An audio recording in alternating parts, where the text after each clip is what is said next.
et stabilité de la surface qui sera présenté par M.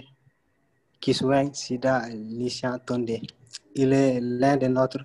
Il est ingénieur de conception en géotechnique. Comme c'est l'heure, donc je peux lui donner la parole et on peut commencer. Donc, nous remercions M. Tonde d'avoir accepté de nous animer ce webinaire. Donc, bon webinaire à tous. Ok, merci beaucoup. Et bonsoir à tout le monde. Comme il a si bien dit, je suis ingénieur en géotechnique et j'ai accepté de partager ces moments de pédagogique avec mes petits frères de l'Université de Thiès, tout en invitant d'autres personnes également, sur le thème de dimensionnement des exploitations souterraines et stabilité de la surface. Bon, thème inspiré de mon orientation professionnelle géotechnique. Donc, mes camarades de classe et bien d'autres qui me connaissent le savent bien déjà. Donc, sans plus tarder, je ne sais pas si tout le monde m'attend. Sans plus tarder, nous allons passer à la définition du cadre géologique. Il faut dire que, compte tenu de la diversité de nos participants, j'ai tenu à présenter quand même le cadre géologique de l'Afrique de l'Ouest. Il faut dire aussi que l'intégration, elle n'est pas que économique, politique et sociale.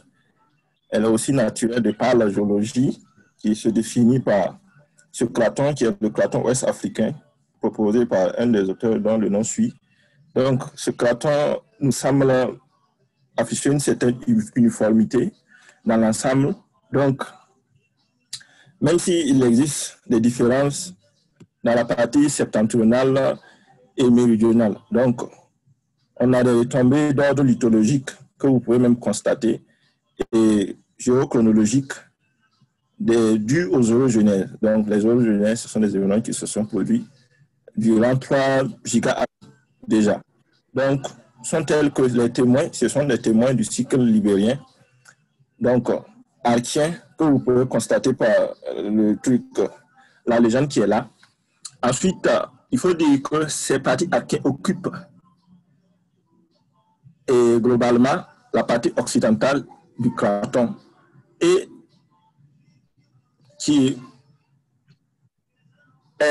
la partie occidentale qui est au niveau de Guibat, vers là-bas, plutôt Agadir, côté marocain. Et maintenant, on peut continuer en disant que, alors que les témoignages du cycle ébulien sont remarqués au niveau de la partie orientale. Bon, là, ça nous concerne plus. C'est la partie dorsale bouclier du Mans et dorsale de l'Hérault qui constitue une partie du bouclier Baoulé-Mossi. Voilà. Donc, ces formations ébulliennes sont principalement représentées plutôt par des roches sédimentaires, des ensembles volcaniques et des granitories cinétiques et cinécématiques. Donc, ces derniers sont affectés par se sont formés à peu près à 2,1 giga-années. Donc, par des événements et tectoniques majeurs. Donc, c'est ce qu'on pourrait dire au niveau du claton ouest africain. Pour dire que ce claton, vous pouvez le constater au niveau du Sénégal oriental. Donc, c'est une partie du Sénégal oriental que vous pouvez constater pour ceux qui sont au Sénégal. Comme on le dit, à tout seigneur, tout honneur. Donc, j'ai tenu aussi à parler en partie introductive du contexte minier sénégalais. Donc, on va avoir la répartition et des structures minières par région, d'abord pour l'ensemble et ensuite pour les différentes régions du Sénégal, ce qui nous permettra de constater quel type de gisement on a au Sénégal et quelle est la méthode employée et la conduite à tenir. Donc, dans ce cadre, vous voyez la représentation totale des différentes structures minières et des différentes exploitations minières du Sénégal. Donc, que je veux détailler dans les diapositives qui suivent. Donc, la première diapositive concerne la Pikine et Rufisque. Donc, vous pouvez constater à ce niveau que la majeure partie de ces mines sont constituées de phosphate d'alumine, de tourbe, de liite et autres. et même de carrières d'exploitation de matériaux de construction, cimenterie et autres. Ensuite, on a Mbaké et Bambé, c'est essentiellement de la phosphate, calcium et de la lignite qu'on y exploite. Et puis, on a côté fatigue de la phosphate. Vous pouvez lier ça sur les gens. Et par la suite, on a la partie de Saraya, qui est essentiellement constituée de plusieurs matériaux. Ça constitue la partie, l'une des parties, les trucs les plus riches en une industrie minière du Sénégal, quand on peut en dénombrer qui est là. Concernant la zone de Dabo, la région de Dabo et autres, on a de la phosphate également. Et ce que c'est Louga et autres. Je ne sais pas si Macky Sall est connecté, mais bon. Donc, on a de la phosphate, de la trouble et de la lignite aussi, et même du sable titanifère et du charbon. Donc, il y a de la phosphate, calcium également.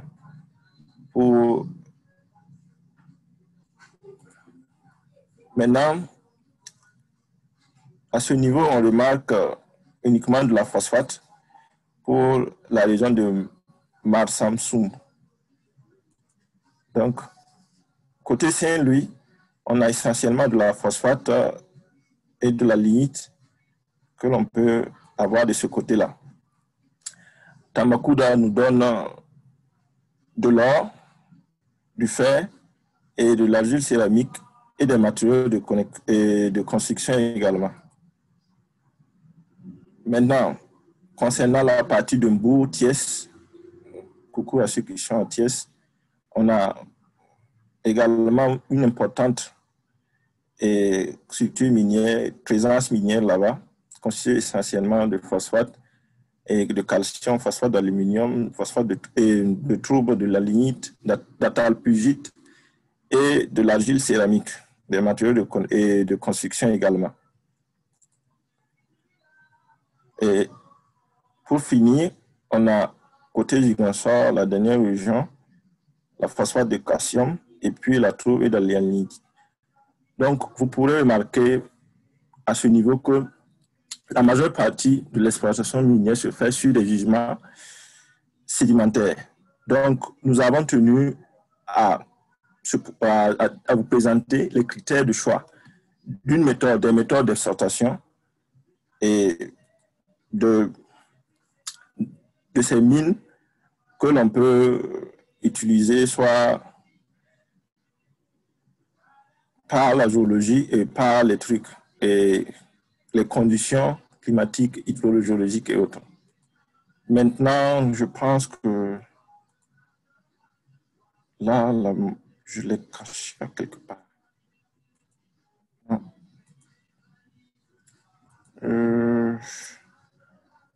Je ne sais pas comment on fait pour animer ici. Ok, j'arrive. Je vois mon animation parce que je l'avais caché à quelque part là. Oui, Lucien, vous voulez quoi? Non, mon animation ne marche pas. Oui, l'animation pour faire les trucs là, faire dérouler les trucs. Je m'excuse. Vous êtes en mode PowerPoint ou bien? Désolé de ce désagrément. Vous pouvez constater dans cette diapositive les différents critères de choix des méthodes d'exploitation souterraine. On a d'abord la morphologie du gisement, c'est-à-dire la forme géométrique et l'étendue, si vous voulez. Ensuite, il y a le pendage du gisement, c'est-à-dire l'angle que ça fait avec la verticale, l'horizontale, ce qui permettra de définir la méthode appropriée également. Et la puissance du gisement. Quand on parle de puissance, ici, on parle de teneur. Voilà. Et les caractéristiques physico-mécaniques du minerai et des encaissants. Bon, l'encaissant, c'est la roche qui contient le minerai. Ça peut être du granit, de la trouble ou quelque chose de ce genre, en fonction de ce qu'on cherche. Maintenant, il y a les pètes et les salissures minimum. Bon, on ne peut pas démarrer un projet sans évaluer le risque. Donc, cette partie, ça concerne les risques que le projet peut engendrer en termes de coûts et de revient de l'exploitation. Ensuite, ce qui suit, on a le prix de revient minimum pour le maximum de rendement de travaux, ce qui est très important pour les investisseurs également. Et avant de finir, on a la sécurité des travaux et des travailleurs. Ça concerne les techniciens comme nous autres. Et enfin, le rendement. Donc, si le projet n'est pas rentable, il vaut mieux laisser tomber. Donc, voici les différents critères de choix et des choses, des méthodes d'exploitation. Bon. Ensuite, vient le choix. Les différentes des méthodes. Après le choix de la méthode, on choisit maintenant la méthode appropriée. Voilà, ces méthodes sont en fonction de ce que vous avez déjà vu à la diapositive 16. Donc, ces différentes méthodes sont comme suit.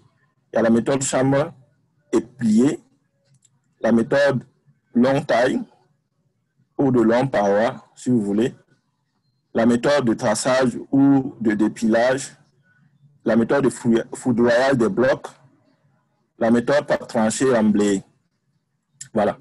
Maintenant, comme on le dit, au niveau du Sénégal, on a des gisements généralement d'origine sédimentaire, donc phosphate et autres. Donc, on a tenu à l'adapter à leur contexte. Maintenant, on a tenu à choisir la méthode chambre et pliée au cas où une mine vous laisse un peu aller en profondeur. Donc, ces genres de trucs, ces genres d'exploitation, ça ne parle pas à des centaines de profondeur, c'est juste des mines semi-profondes. Parce que quand on parle de mines profondes, c'est à des kilomètres. Donc, la position du problème, il faut dire pourquoi. Quand on me demande pourquoi on pose le problème peut-être de la stabilité de surface et du dimensionnement, donc ça dépend, c'est fonction des risques, je dirais. Les risques, c'est quoi? Il faut éviter d'endommager les édifices construits à l'aplomb des zones d'exploitation. Ça peut être même les locaux et des travailleurs, les bureaux et autres. Ensuite, il y a la volonté de prémunir contre les risques de venue d'eau souterraine qui peut perturber la surface sous les voies d'eau, sous les lacs, sous les mers ou à l'aplomb des terrains fortement aquifères. Et enfin, il faut prévenir également contre la destruction des sites naturels de grand intérêt touristique et autres. Donc, je tenais à définir aussi ce qu'on a, un mot qu'on va utiliser un peu en long et en large, les stocks de protection, qui sont des zones situées au fond de la mine à la verticale de la surface qu'il faut protéger. Bon, je dirais que c'est la zone susceptible de s'effondrer, quoi. Maintenant, concernant l'étude de la stabilité, il faut dire que pour prévenir, pour diminuer le risque d'effondrement et garantir une certaine stabilité de l'exploitation, on opte pour le remblayage, et ce remblayage est considéré comme élément de soutènement qui peut bloquer des différentes tassements ou affaissements de la surface ou de risque de tassement ou de risque d'effondrement même de fois. Voilà. Maintenant, nous disons que les méthodes d'exploitation impliquant un défritement total du minerai remplacé par du remblayage complet ne peuvent en aucun cas éliminer les affaissements de surface. Il est compliqué à le faire parce que toutefois que quand vous ouvrez un trou, vous ne pouvez plus remettre la quantité que vous avez fait sortir. Parce qu'il y a un foisonnement qui se crée et l'espace va se constater par cette dénivelée-là. Donc ainsi, si l'exploitation d'une couche d'épaisseur X par foudroyage, on peut s'attendre à un affaissement de surface A a un affaissement de surface A de 0,5x. Donc, il est à signaler également, désolé, il est à signaler également, ça dépend de la nature du matériau que l'on fait sortir, voilà, et que l'on utilise pour le remblayage. Une petite pause, je ne sais pas si la vidéo, si la présentation sera enregistrée.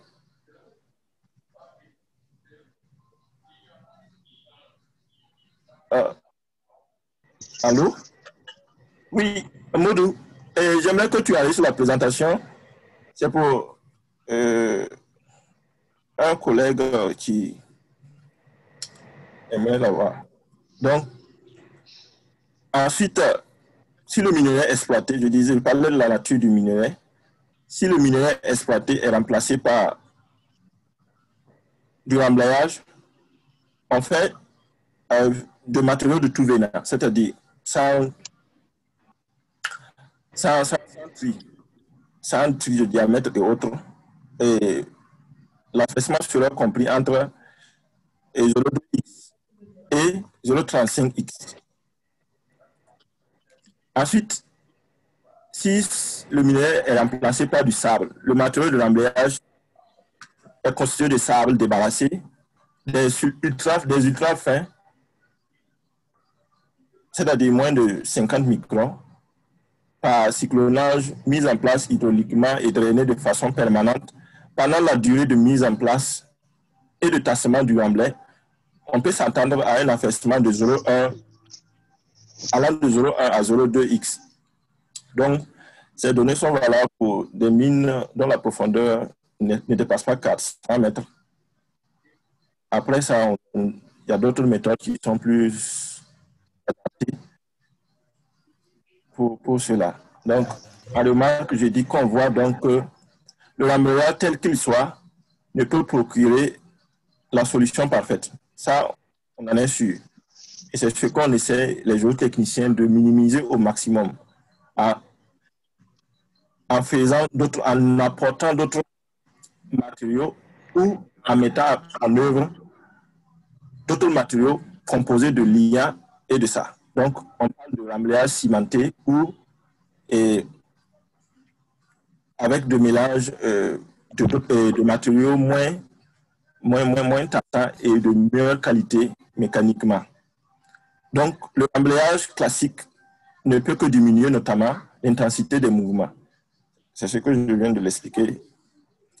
Maintenant, par contre, le remblayage peut renforcer les pliés abandonnés en les confinant, c'est-à-dire en les préservant des effets de l'altération et des différents chocs que les engins d'exploitation peuvent engendrer. Parce que ce n'est pas des engins de moindre calibre. Voilà. Donc, pour cela, nous avons opté de parler de la méthode des pliés abandonnés. Les pliés abandonnés qui peuvent constituer une solution aux problèmes posés lorsque le taux de défritement a été correctement établi en tenant compte de la résistance mécanique des bancs exploités. Donc, et du toit et du mur. On adopte comme critère de rupture la limite de l'élasticité, c'est-à-dire l'élastoplasticité. La limite de l'élasticité, ça correspond au début de la plasticité, milieu d'un écart type. Donc, et cela est utilisé comme la formule qui suit. Il faut que je retourne encore.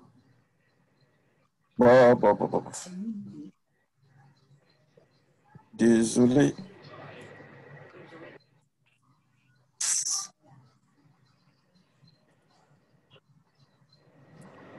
Bonsoir. Oui, bonsoir. Ça enregistre automatiquement sur les clouds du professeur.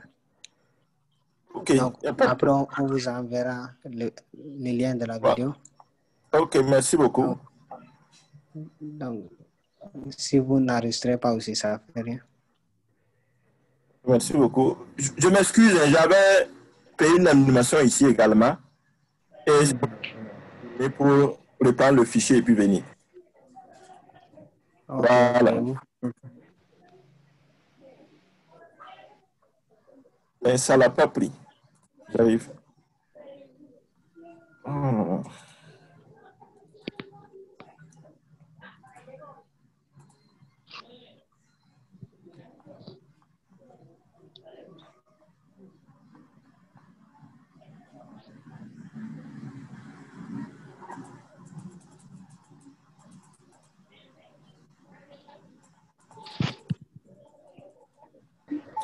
Donc, comme je le disais, les pliés abandonnés peuvent être utilisés comme solution aux problèmes posés, aux problèmes de tassement et de stabilité, et de sécurité aussi de l'exploitation.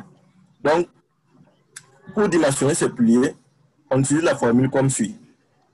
Et la résistance est qui est égale à LGH sur 1 moins et 1 moins les K types, et le taux de défritement plutôt. Et ce taux est calculé comme la formule que voici. Et les différentes composantes se définissent comme H, la profondeur, LG, le poids spécifique des roches du recouvrement, et R qui est égal à la limite de à la résistance limite monoaxiale moins les K types. Les K types, c'est l'étalage de la valeur. Donc, ici, vous pouvez voir quand même, vous avez l'occasion de voir une image des piliers abandonnés. Donc, avec les différentes définitions de bandes fermes tracées à 20% et les différentes dimensions. Donc, on dit que ce calcul simplifie qui tient pas compte de nombreux facteurs, en particulier de la hauteur des pliés, donne cependant une idée approximative du taux recherché.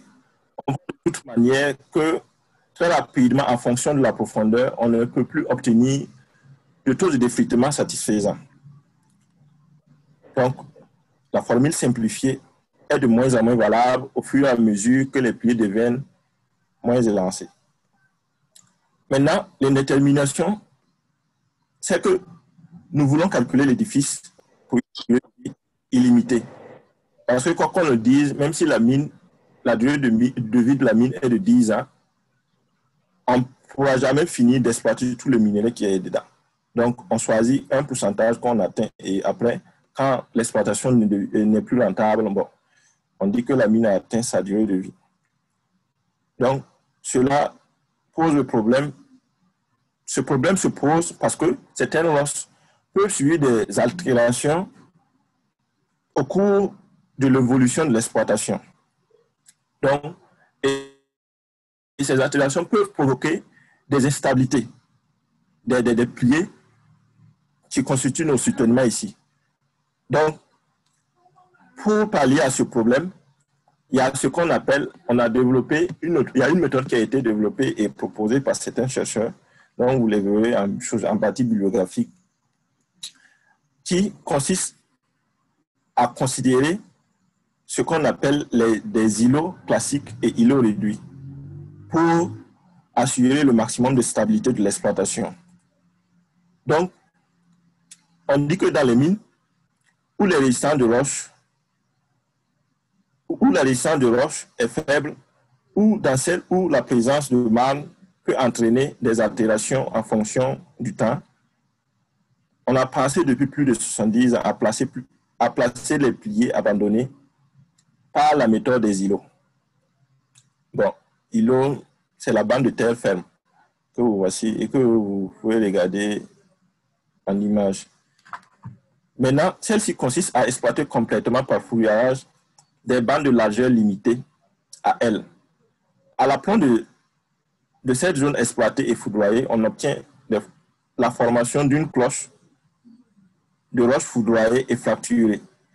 Si la largeur L est bien estimée, on peut espérer ne pas atteindre ni tangenter la surface du jour, c'est-à-dire bon, et la surface du sol, quoi.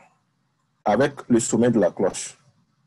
Donc, en voici une vue schématique des bandes fermes et îlots. Donc, vous voyez, en titre, on dit STOT exploité par îlot. Donc, vous pouvez voir à l'extrême droite, îlot déplié, les différentes dimensions et les trucs, les caractéristiques du tracé. Et en bas, vous pouvez voir la largeur de ces îlots également. Maintenant, on va passer à la détermination de la largeur L des îlots réduits. Donc, d'abord, il faut dire que le problème se pose à plusieurs niveaux. Premièrement, il faut, dans de nombreux cas, déterminer la hauteur de la cloche, de manière à ne pas atteindre le bas de recouvrement qui forme un écran impérial vis-à-vis de tous les bas aquifères sous-jacents. Secondo, il faut que la largeur L soit cependant suffisante pour entraîner de façon impérative le foudroyage. Nous verrons que la stabilité des îlots dépend essentiellement de ce foudroyage qui vient confiner les zones périphériques des bandes fermes de largeur lambda. Et ces zones fortement sollicitées peuvent, dans de nombreux cas, sortir du domaine élastique et même se rompre. Ces derniers, même rompus, conserveront un rôle porteur très important et constitueront un agent énergique plutôt de fêtage du cœur du pilier à la condition qu'elle soit bloquée par un foudroyage aussi complet que possible. Bon, là, c'est le confinement qu'on essaie de définir. Et enfin, il faut que la largeur, elle, soit aussi réduite que possible de manière à minimiser la hauteur de la cloche, donc la hauteur ou l'épaisseur des terrains qui viendront peser sur les travaux d'exploitation effectués au sein des îlots. Cette dernière contrainte ne devient impérative que dans le cas où le minerai à exploiter est tendre au point de vue de ne pouvoir subir des sollicitations nées d'une exploitation classique. Là, c'est pour une exploitation de gisements sédimentaires, comme ce qu'on voit souvent au Sénégal. Par la suite, nous avons opté d'évaluer la largeur lambda grâce à l'effet de forme des bandes fermes. Donc, il faut dire que l'effet de forme se détermine par un rapport, celui de la résistance instantanée en compression obtenue par l'anti-élancement I et la résistance instantanée en compression obtenue par l'anti-élancement L. Ensuite, vient le principe de calcul des bandes fermes et mise au point du programme de calcul. Bon, cette partie a été développée par un chercheur dont le nom voici et son programme est là, et VPLES. Il faut dire que le comportement du minerai, y compris la phase post-rupture, est représenté par un modèle élastoplastique à écouissage négatif. Donc, on a adopté cette représentation car elle rend bien compte des essais que nous venons de décrire. Bon, il y a eu des essais quand on essaie, comment on dit, sur la capacité portante de ces îlots, sur le matériau même constitutif de ces îlots, que je n'ai pas tenu de le décrire ici, parce que c'est très long. De plus, elle a été utilisée avec succès pour stimuler des charges. Ouais. Là, vous pouvez voir la source également qui est là. Ensuite, il faut dire que le comportement du foudroyage est simulé par un modèle élastoplastique dont les caractéristiques sont les caractéristiques résiduelles de la roche du toit. C'est en particulier du matériau à cohésion nulle. Donc là, cette partie, ces deux points concernent plus la partie modélisation pour l'analyse de la stabilité. Maintenant, nous disons que l'algorithme de calcul est de type itératif. Donc, supposons qu'on ait le chargement, les déformations plastiques en tout point et en tout point, oui, je l'ai répété, et également une quantité d'écrouissage du matériau. On calcule par la méthode des éléments finis en élasticité avec contrainte initiale, les contraintes s'exerçant en tout point.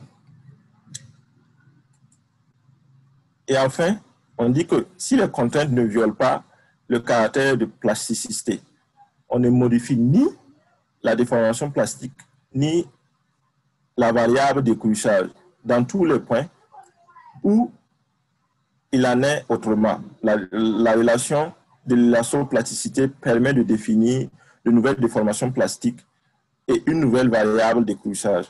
Donc, on reprend dans ce cas le calcul. Maintenant, au niveau du contrôle. Donc, il faut dire que le contrôle se fait à chaque moment, à chaque heure de l'exploitation pour prévenir les risques d'accident et même d'effondrement de foie.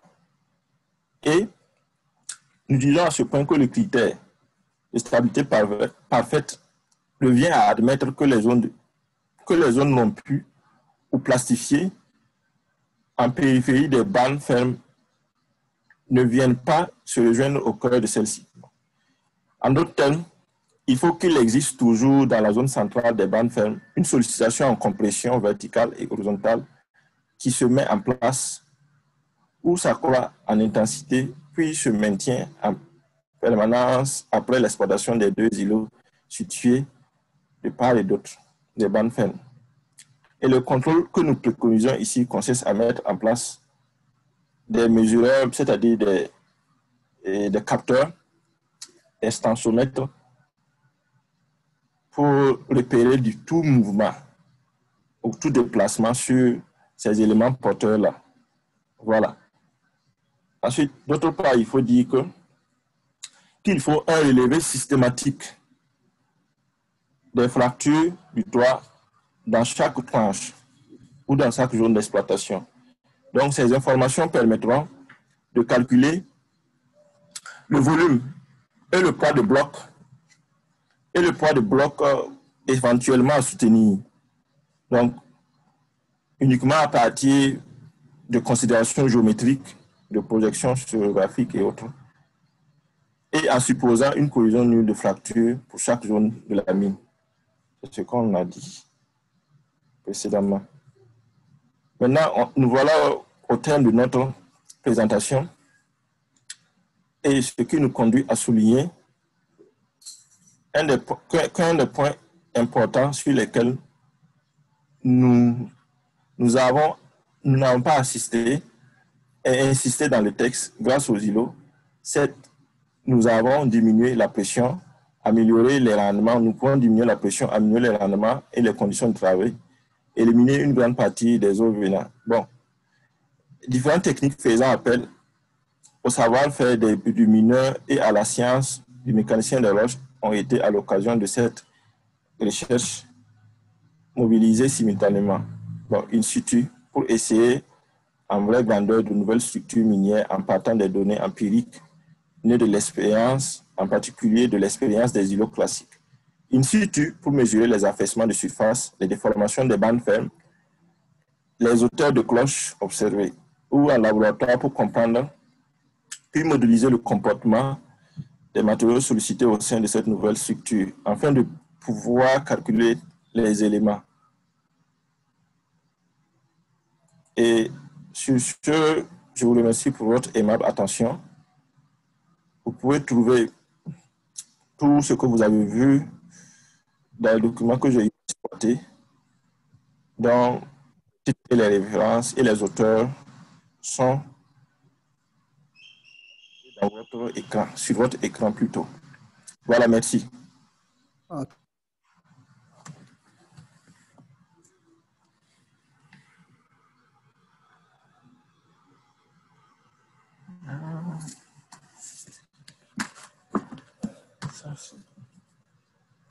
Je ne sais pas s'il y a des questions ou il y a des diapos n'avez pas bien vu pour que je revienne là-dessus. Ok, merci, monsieur.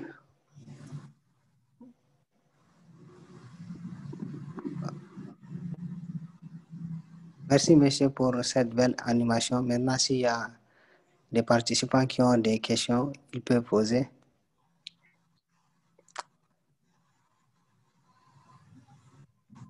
Est-ce qu'il y a des participants qui ont des questions ou bien des suggestions? Allez-y, monsieur Mohamed Abdelkarim. Vous avez la parole.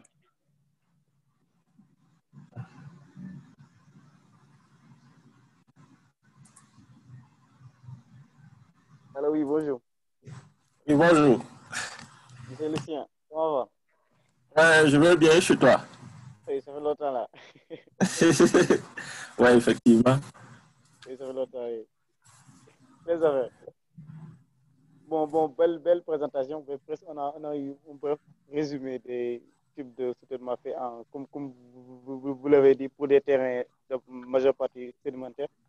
Maintenant, Oui. est-ce que vous pouvez, par exemple, il y a des étudiants qui sont peut-être nouveaux, ou bien des étudiants en M1, M2 qui n'ont pas assez fait les cours de soutènement. Maintenant, est-ce que les cours de soutènement, maintenant, est-ce que vous pouvez revenir sur, par exemple, les méthodes de déstabilisation, Exploitation. les méthodes de déstabilisation de la surface, c'est-à-dire les types de soutènement quoi, pour les ouvrages souterrains. Méthode de déstabilisation. Méthode d'exploitation ou de stabilisation. Stabilisation de la surface des ouvrages souterrains. Ok. Oh. Ok, je commence au niveau. C'est toute la partie ou bien il y a des parties que vous n'avez pas eu à saisir? Non, c'est juste une bref résumé des types, pas de la méthodologie, mais type de déstabilisation. Okay. Pas du dimensionnement proprement dit, mais les types de déstabilisation. Et là où on utilise ces types de déstabilisation-là. Par exemple, s'il y a des critères à pouvoir utiliser tel ou tel type de déstabilisation, oui ou non? Ok.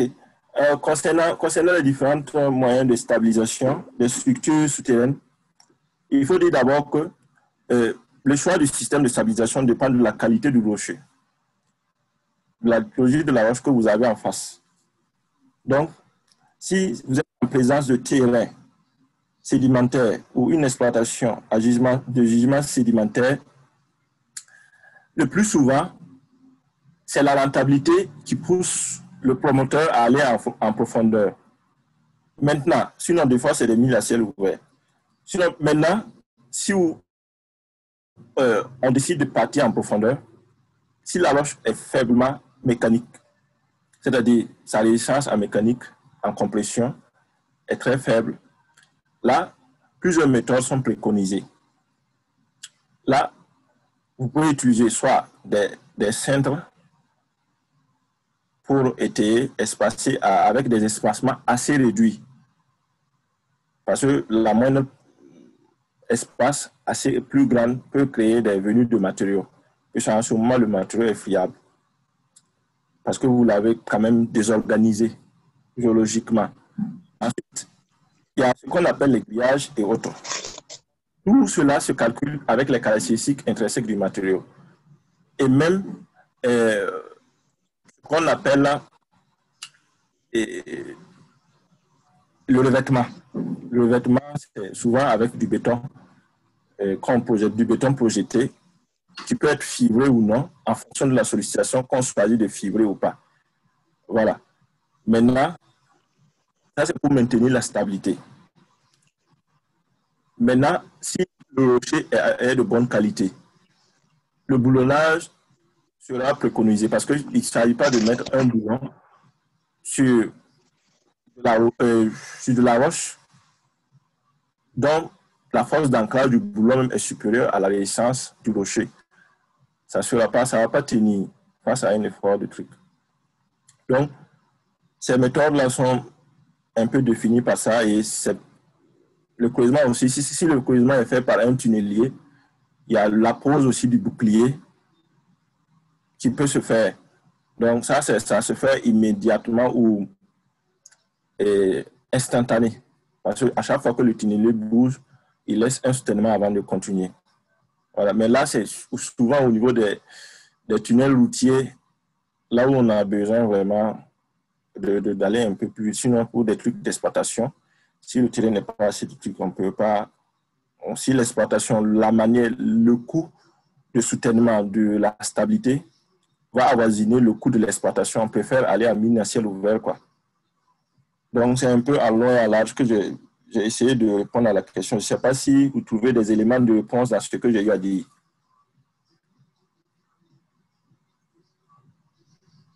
Alors oui. Je dis, je ne sais pas si vous avez eu des éléments de réponse dans ce que j'ai eu à dire.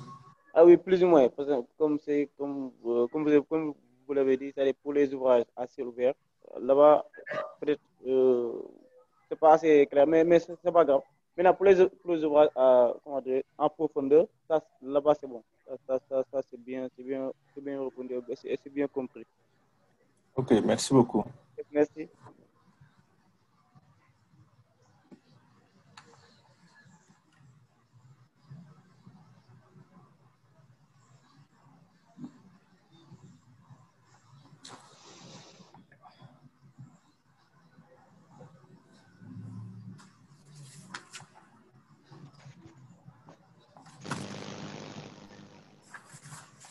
Oui, bonsoir.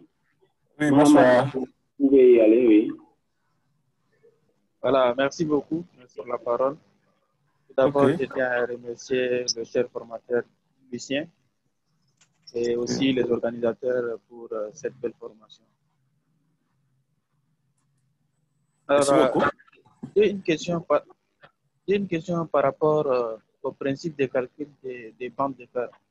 Voilà, vous avez parlé d'utilisation des programmes, je ne sais pas moi, VIPLEP ou bien, je ne sais pas, c'est quel programme, j'aimerais savoir quoi. VIPLEP ou bien c'est VIPLEP, je ne sais pas, vous avez parlé d'un programme quoi, pour la Ok. maîtrise des différences. Ce Ok, programme, merci beaucoup. je n'ai Ah, pas compris quoi. ok, merci. Et il faut dire qu'en matière de calcul d'ouvrage souterrain, plusieurs programmes sont développés et sont en train d'être développés par les chercheurs.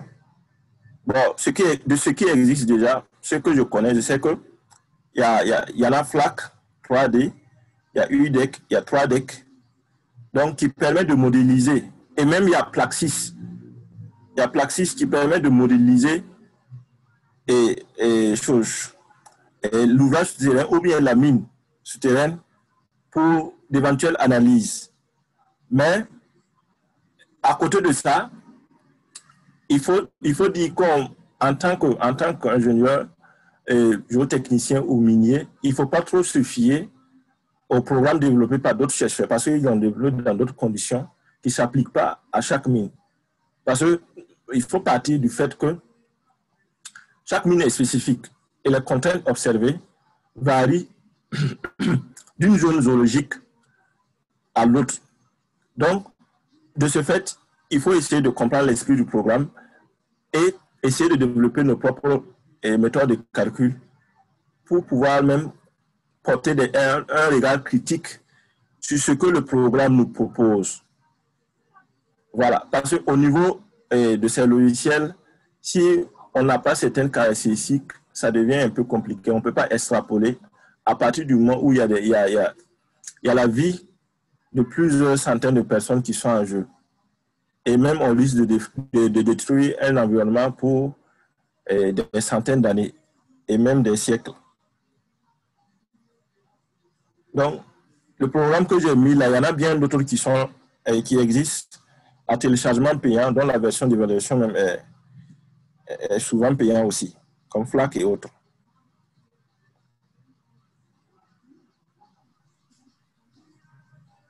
Je ne sais pas si Merci beaucoup. je réponds à ta question. Si, mais moi, c'est-à-dire que c'est le nom du programme VIPLEP là, ça, je ne sais pas si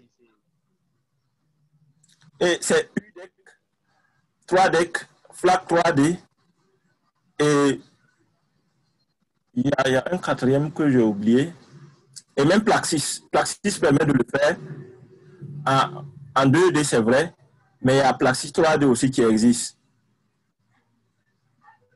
Donc, ça dépend, l'utilisation du programme dépend de ton attendement et de l'objectif recherché par l'analyse. D'accord. Mmh. Merci beaucoup, cher Lucien.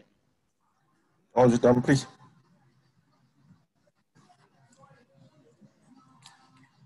Merci pour l'intervention. S'il y a d'autres participants qui ont des problèmes, ils peuvent aller.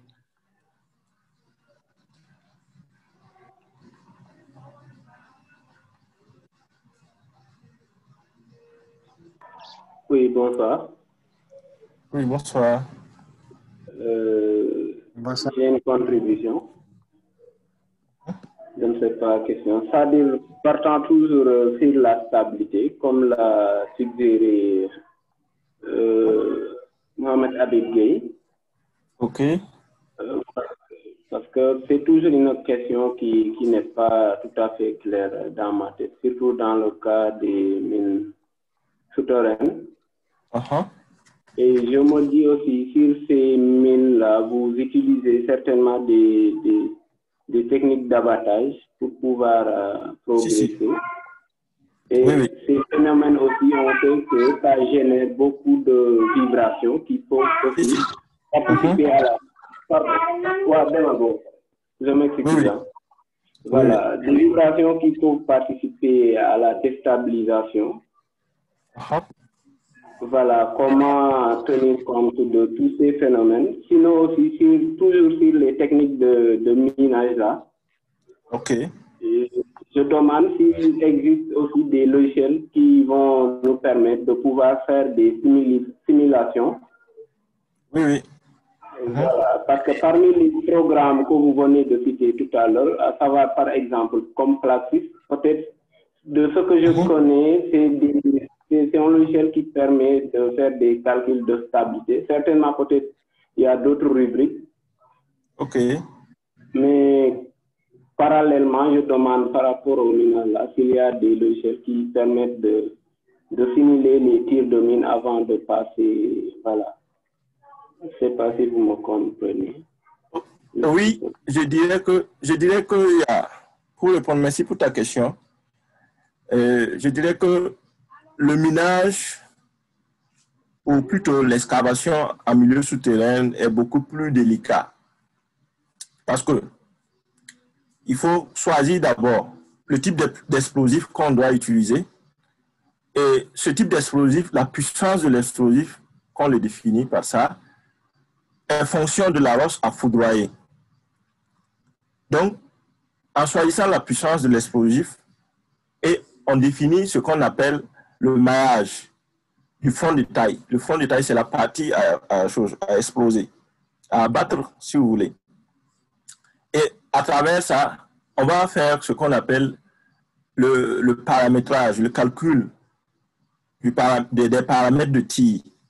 Donc, ces paramètres de tir vont définir la longueur de la cartouche à mettre en œuvre et l'épaisseur du chargement de l'explosif et l'espacement de chaque trou d'explosif pour avoir une résolution voulue et pour minimiser les risques d'effondrement. Parce que, comme quoi, si on explose, comme tu l'as si bien dit, il y a des vibrations qui interviennent et ça peut faire venir toute la terre et même d'en haut. Donc, tout cela, tous ces risques sont minimisés dans le calcul des explosifs. Donc, et le nombre de trous est déterminé pour pouvoir avoir un creusement exact. Maintenant, il y a une méthode de modélisation qu'on utilise pour essayer de voir la quantité de roche, même l'effet secondaire de l'explosion, que la force de propulsion l'effet de la force de propulsion sur les parois. Parce qu'à chaque fois, n'oublions pas qu'à chaque fois, ça induit des vibrations ponctuelles. Chaque fois qu'on vibre, c'est des vibrations ponctuelles qui partent dans tous les sens et ça peut faire venir le matériau d'en haut ou de côté si la roche n'est pas stable. Sinon, il y a une méthode de modélisation, mais je n'ai pas le nom. Le nom ne me vient pas en tête comme ça. Sinon, il y en a. Il y en a bien. Et ça fait partie du rôle du jeune technicien de voir, de contrôler ça aussi.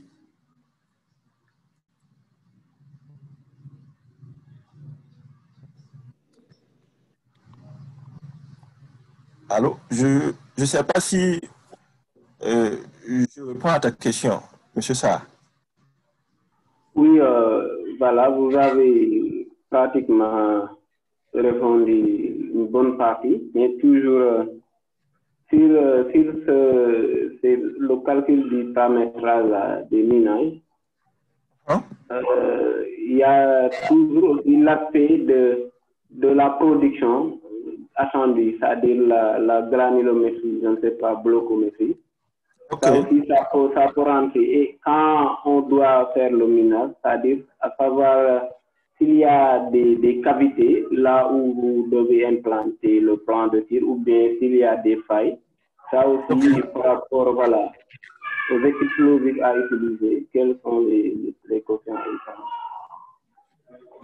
utiliser? Oui, merci. Concernant ça, il faut dire qu'au niveau du fond à miner, si on observe des fissures, on essaie d'éviter ces fissures-là. Parce qu'on ne pourra pas, à vue d'œil, savoir l'étendue de la fissure, sa profondeur et même jusqu'où il s'arrête. Donc, c'est mieux de l'éviter. On s'écarte un peu de la fissure et on l'évite. Parce que si vous forez au niveau d'un trou pour mettre un chargement d'explosifs, il va de soi qu'un jour vous faites venir tout le matériau qui est au-dessus. Parce que vous allez créer l'événement ou simuler en live l'événement qui a induit la fissure. Donc, à ce niveau, on essaie d'éviter la fissure et on explose, on met le fourrage et on explose. Sinon, on essaie à la granulométrie. Il est difficile de prévoir la granulométrie à l'abattage. Bon, c'est du tout vénat. Le but recherché, c'est d'avoir le matériau à esclaver d'abord. Si c'est le minerai, c'est de retirer le minerai d'abord. Et maintenant, le concassage, il y aura une usine qui sera en charge de cela. Puisqu'on convoie le matériau par des engins de chargement jusqu'à l'extérieur de la mine pour le traitement. Là où on va séparer ce qui est recherché et ce qui est contenant. Et bon, savoir maintenant là où on va, comment on va faire avec le reste des matériaux que l'on ne veut pas.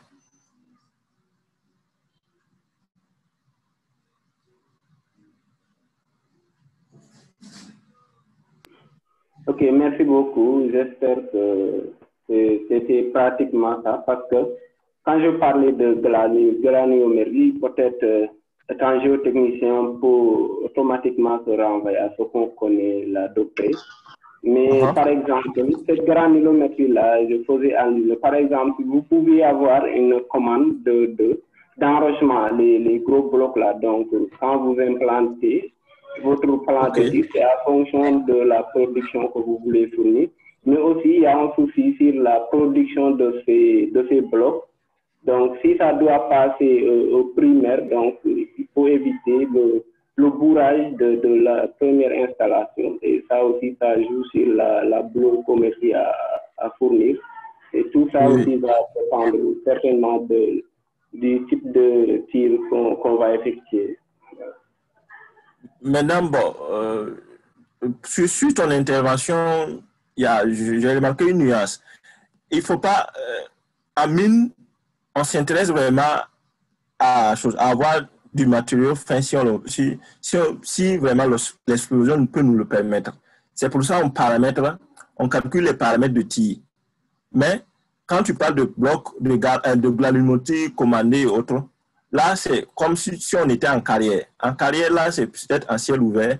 Là, on peut exploser et puis avoir des blocs de taille assez conséquents pour après aller broyer à des machines calibrées pour avoir ce qu'on recherche. Mais en exploitation minière, c'est essayer vraiment de réduire, même en production un peu, pour diminuer la masse de travail de la machine à broyer, du broyeur, si tu le veux. Donc, quand tu parles de blocs commandés et autres, là, je vois typiquement la carrière de Bambé. Ok, merci beaucoup. Je comprends très bien. Ok, merci. Merci.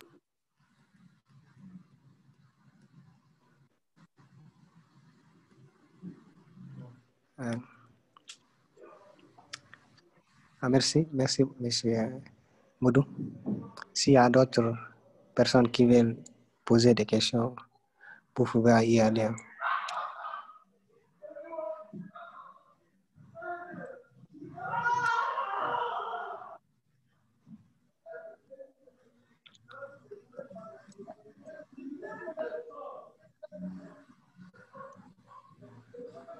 Est-ce qu'il y a des gens qui veulent intervenir?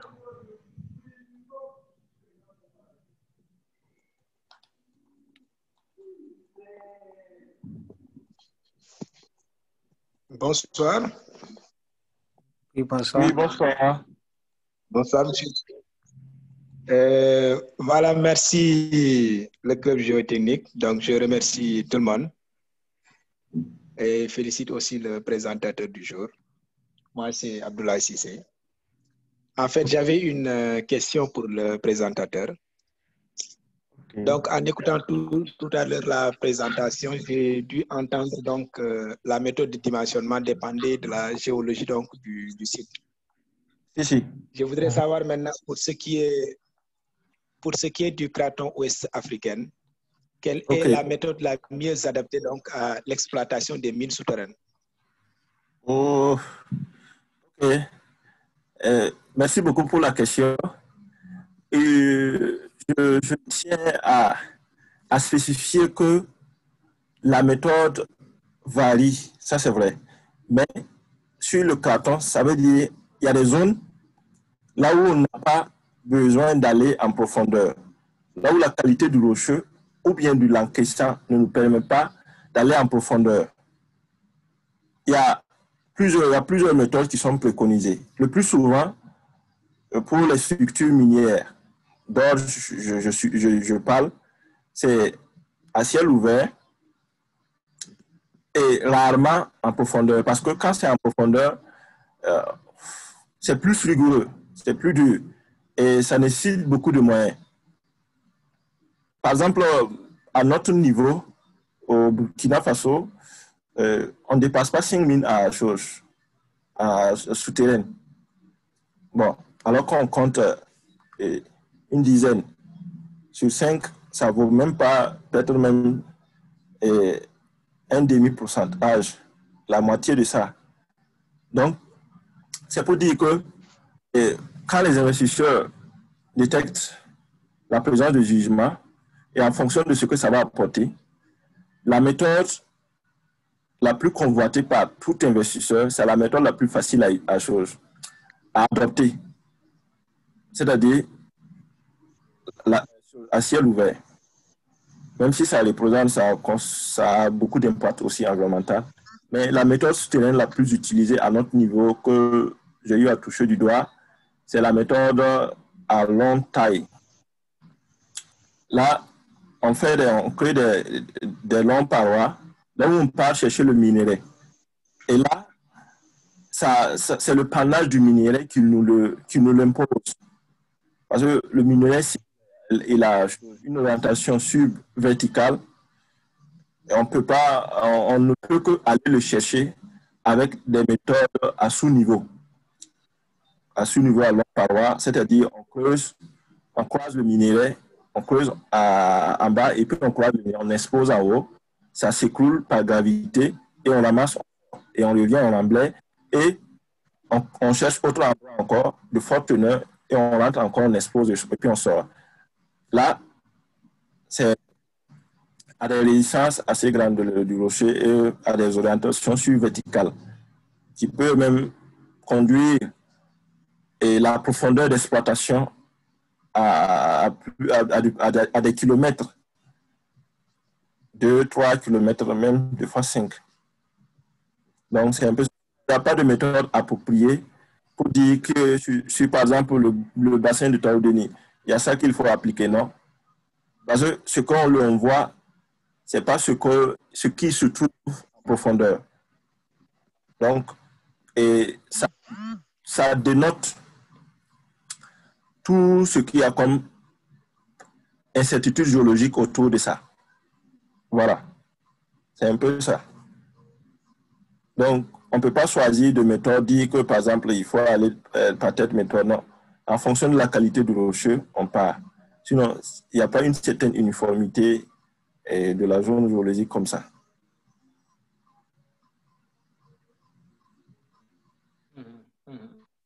C'est clair, c'est très clair. Maintenant, par exemple, si nous prenons la mine de Bagassier, donc au Burkina, où vous êtes, dont la zone est essentiellement composée de granitoïdes, de porphyrites, de roches volcaniques, donc des roches essentiellement granitiques et un tout petit peu donc métamorphisées. Quelle est là-bas peut-être la méthode que vous utilisez? C'est la méthode à sous-niveau, d'exploitation à sous-niveau et de longue taille. C'est la seconde méthode d'exploitation qui est là. Méthode à longue taille. Là, on entre, on creuse, on crée une sorte de spirale descendant avec une pente assez raide et on creuse, on crée des bretelles pour croiser le minerai de part et d'autre. Arrivé, on expose le minerai, s'écoule par gravité et on le sort avec. Je ne sais pas si tu comprends ce que... D'accord. Ah, oui, je pense avoir bien compris. Hein? Tu fais master de géotechnique, non? Oui, effectivement. Ah, donc, sûrement, tu as dû faire des recherches sur mon mémoire, alors. Bon, je fais le master recherche. Je suis en master recherche. Ah, ok. Ok. Je vois. Là, je comprends. Effectivement, on faisait des méthodes de dimensionnement dans cette mine-là, à Bagassi. Ah, ok. Je vois. Tu passeras mon bonsoir au docteur Sarr. D'accord. Merci. Ok, c'est très bien clair. Merci beaucoup de la réponse. Oui, je t'en prie.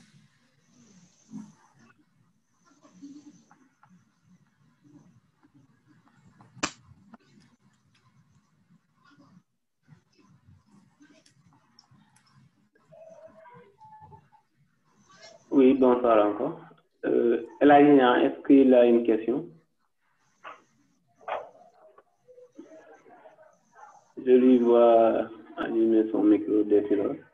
Sinon, toujours, monsieur, si vous pouvez m'éclaircir aussi sur la différenciation entre une carrière et une mine souterraine, comme vous l'avez dit tout à l'heure. Peut-être que ça aussi, voilà, ça peut m'induire en erreur. Voilà. Ok. Merci. Il faut noter quand on parle de carrière d'exploitation de matériaux, c'est essentiellement de fois pour la construction. Par exemple, si tu vois la carte qui s'affiche, tu constates qu'il y a plein de carrières dans la zone de Thiès. Maintenant, la carrière, au niveau de la carrière, on recherche un matériau spécifique. Ça peut être du basalte et du calcaire que l'on recherche. Mais au niveau de la mine, on recherche un minerai. Et ce minerai peut être contenu dans du granit, dans du basalte et même mélangé avec du calcaire. En ce moment, le calcaire n'a pas d'importance pour le promoteur à ce niveau. Ce qui l'intéresse, c'est le contenu. C'est comme si tu enfermais du diamant dans de l'argile. Ce qui intéresse le promoteur, c'est le diamant, pas la bulle d'argile qui entoure le diamant. Donc, et il mettra les moyens en fonction de la valeur de celle-ci. Alors qu'au niveau de la carrière, le monsieur, quand il vient, bon, il demande l'étendue du matériau. Bon, on lui dit, par exemple, c'est une centaine d'hectares. Il dit, OK, moi, je vais mettre ça. Et en fonction de ça, il va installer ces trucs. Et la différence aussi s'observe dans l'équipement. Dans une carrière, on n'a pas besoin d'équipement sophistiqué, en quelque sorte. Mais dans une mine-ci, que du point de vue équipement et de broyage motorisé et même de chargement, de déplacement de matériaux, tout ça, il faut le mobiliser pour pouvoir, et même un coin de dépôt des déchets, même un coin de dépôt des déchets, parce que quand vous traitez, quand vous enlevez ce que vous voulez dans le contenant, le reste là, il faut le jeter. On n'a plus besoin de ça, parce que ça ne les intéresse pas. Donc, alors qu'au niveau même de la carrière, c'est...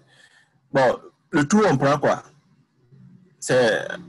Le tout, on prend et puis on part broyer, et on choisit maintenant les diamètres et qu'on dépose dans ce qu'on appelle là, les stocks, les coins de dépôt des matériaux. Je ne sais pas si j'ai été assez clair. Oui, très précis. Là, je comprends maintenant parfaitement la différence parce que je peux dire peut-être j'étais plus dans les carrières, la façon dont j'ai parlé tantôt. Voilà, parce que c'est les carrières que j'ai fréquentées et voilà, ça se voit, il y a une nette différence. Au niveau des mines, donc on est à la recherche d'un minerai spécifique et après tout ce qui n'est pas ce minerai, c'est pratiquement du résidu. Ou bien, voilà. Voilà, exactement. Donc, c'est totalement différent et je comprends maintenant. Merci beaucoup. Non, je vous en prie.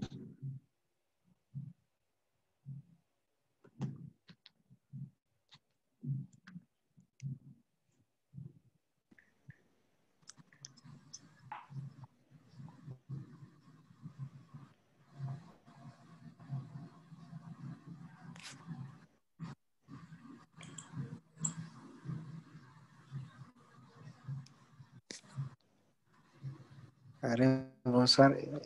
Est-ce que vous avez des questions?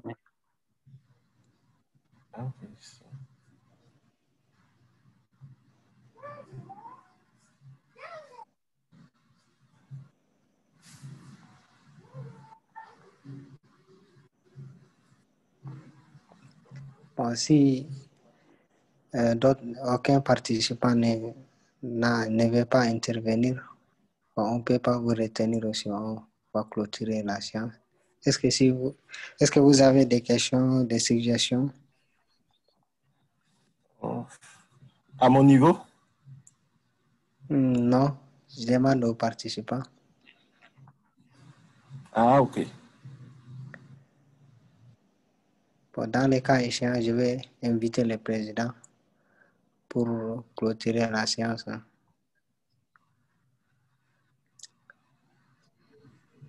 Ah, bon, merci beaucoup, Hakim. Et merci vraiment, Lucien, pour le bonsoir. temps. Oui, bonsoir, président. Bonsoir, président, ça va, comment vous allez? Je l'attendais celui-là. Bonsoir, Lucien. Comment vous allez? Ouais, je vais très bien, chez toi. Oui, ça va, alhamdulillah. Ah. Le grand ingénieur, monsieur Lucien. Non.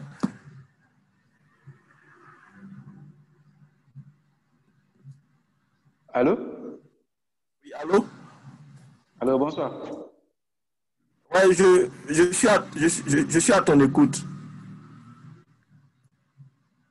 En fait, ce n'est pas une question parce que, pour dire vrai, je suis venu un peu en retard. J'avais un problème de connexion.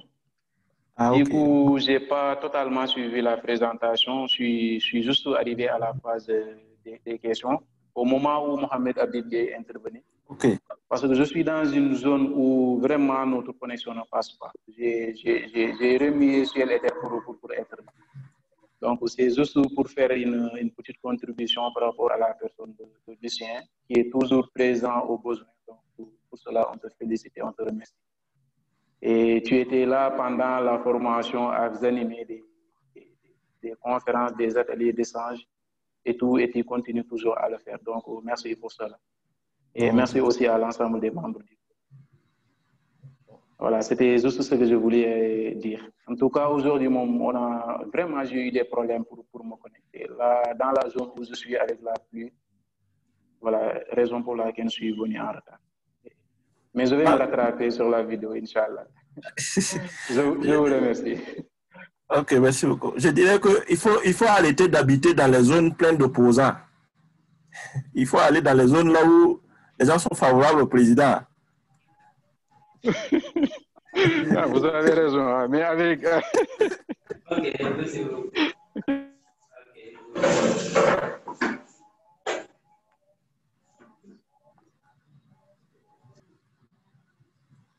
Oui, voilà, c'était le passage de l'ancien président Mohamed Nim. Comme il a dit, moi aussi, je peux témoigner parce que l'année passée, vous-même, vous aviez eu à faire un exposé, c'est-à-dire sur la formulation du béton armé. Donc, cette année, vous venez nous accorder ce moment de partage très important.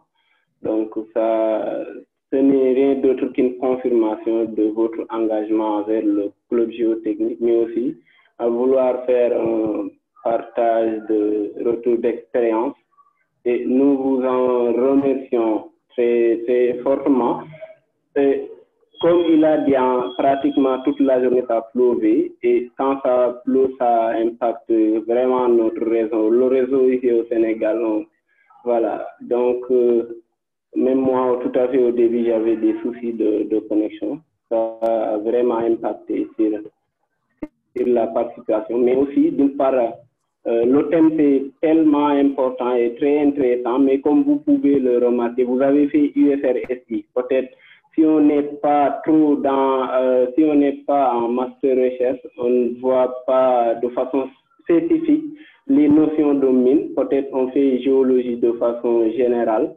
Mais si vous n'avez pas peut-être la chance de fréquenter les entreprises minières, donc ça peut être une question vers nous, en tant qu'ingénieurs géotechniciens. Mais quand même, on sait fortement que ça fait partie de notre domaine d'action. Donc, pour moi, c'était un moment profitable, en tout cas, d'en avoir un aperçu pour pouvoir, en tout cas, continuer les recherches sur cette lancée. Parce qu'on ne peut pas compter, je dirais, même les mines qui se trouvent ici au Sénégal, surtout dans la région de Thiès. Donc, on a notre rôle à jouer. Et vraiment, ça, ce que vous venez de nous donner là, c'est un aperçu qui va nous permettre, en tout cas, de pouvoir évoluer dans ce domaine. Et merci vraiment. Nous vous remercions à nouveau du temps accordé et de votre engagement et votre attachement à vouloir servir toujours le club géotechnique. Donc, si vous avez des mots, vous pouvez en tout cas. Voilà. Merci beaucoup. Ce que j'ai à dire par rapport à ça, d'abord, c'est une personne que j'ai aimée à mon passage au Sénégal, pour ne pas dire c'est l'un des rares. Donc, qui a eu à me proposer vraiment l'occasion pour la formulation de béton. Et pour moi, c'était un devoir et ça l'a toujours été et ça le sera toujours. Parce que, quoi qu'on l'on dit, que tu le sois, si tu ne veux pas le perdre, il faut partager. Donc, c'est dans cet esprit-là que moi aussi, si chaque fois qu'on me sollicite et que le temps me le permet, j'essaie de monter quelque chose et de partager toujours. Parce que qui veut recevoir doit savoir donner. Donc, pour continuer toujours de profiter, il n'est pas dit que le professeur, c'est celui qui a un titre de docteur ou de PR, mais même un enfant de 5 ans peut nous apprendre bien de choses de la vie et même dans la science. Donc, c'est un peu ça. Donc, c'est un devoir de dévabilité que j'invite peut-être chaque ancien peut-être à spécialiser dans un domaine précis, à jamber le pas. Parce que c'est comme ça qu'on arrivera vraiment à se construire nous-mêmes et entre frères et entre promotions et construire, pourquoi pas, et le domaine qui est en perte de vitesse dans certains pays. Donc, c'est l'occasion pour tout un chacun de revenir donner un coup de pouce à ses petits frères pour les accompagner. Donc, ça a été un devoir et ça m'a fait encore plaisir de voir que la grande sœur, Ida, a assisté et mon frère, comme l'a honoré aussi. Je ne sais pas pourquoi ils n'ont pas pris la parole, mais bon, je leur fais un coucou de passage. Donc, c'est un honneur et je reste disponible pour les étudiants de Thiès et pour le club géotechnique. Et merci beaucoup pour l'invitation et on se dit à la prochaine.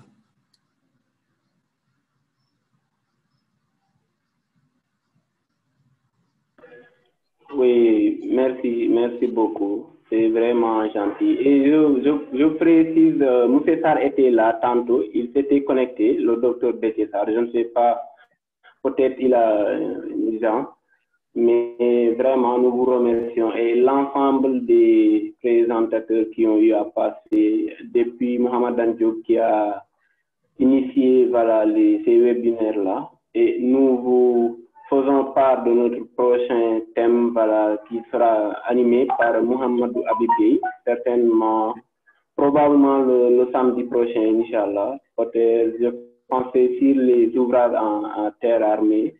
Donc, nous vous donnons rendez-vous et merci beaucoup à l'ensemble des participants. Merci vraiment. Je pense qu'il y a la grande sœur Ida qui veut prendre la parole.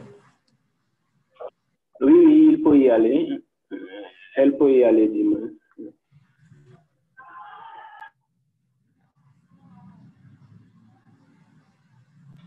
Bonsoir. Oh, en fait, bon, désolé, il y avait un peu de bruit. Toutes mes félicitations, l'ingénieur, le frère Lucien, et merci pour l'invitation.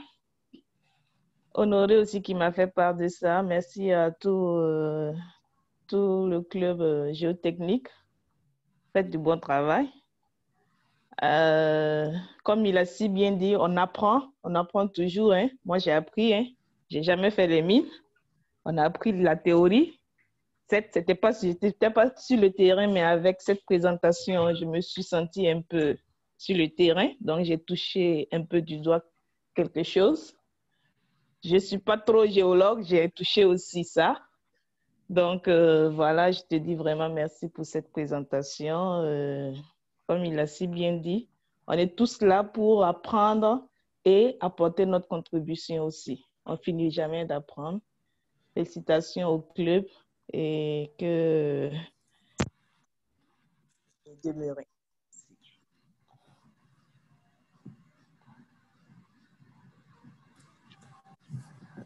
Ok, bon. Okay, merci beaucoup. En tout cas, ça fait longtemps qu'on a entendu, donc c'est l'occasion. Oui. Merci à tous ceux qui ont eu à donner un peu de leur temps pour m'écouter. Même si des fois, je me suis perdu dans la présentation avec l'animation, qui est un peu difficile avec Zoom. Donc,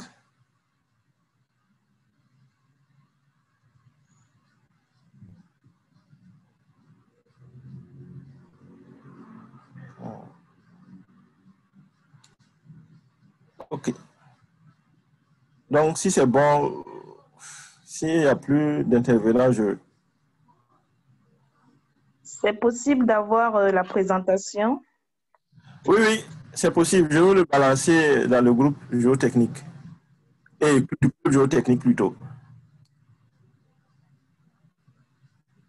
Je ne suis pas dans le groupe, mais je pense qu'ils vont Oui, m'envoyer j'espère par que mail. c'est bon s'il n'y a pas Ok. d'autres intervenants. Après, vous pouvez m'envoyer les fichiers.